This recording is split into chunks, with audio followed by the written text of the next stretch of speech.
আর কোনোদিন আমরা যদি চাই এই লাশের চেহারা দেখতে, কোনোদিন কেউ পারবে না। এজন্য আপনাদেরকে বলে যাই, আমাদের দাদা ছিল, আজকে আমাদের দাদা দুনিয়াতে নাই।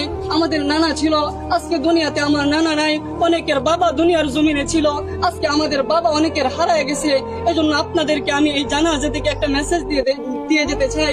যারা আজকে মনে করতেছেন যে দুনিয়ায় আমার জন্য আসল, এ দুনিয়ায় আমার, এ দুনিয়ায় আমার, আল্লাহ তাআলা বলতেছেন আমাল হায়াতুদ দুনিয়া ইল্লা মাতাউল গুরুর, যে দুনিয়াটা হচ্ছে একটা ধোঁকা, এ দুনিয়ার সবকিছুই ধ্বংস হয়ে যাবে। আমাল হায়াতুদ দুনিয়া ইল্লা মাতাউল গুরুর, যে দুনিয়াটা ধোঁকা। আজকে তোমার স্ত্রী, সন্তান, আত্মীয় স্বজন এরা সবাই ধোঁকা।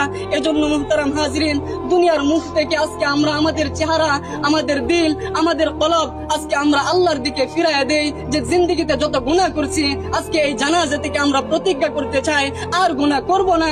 যেই কবরে আমাকে যেতে হবে, সেই অকবরে আমাকে একা থাকতে হবে, আর গুনাহ করব না।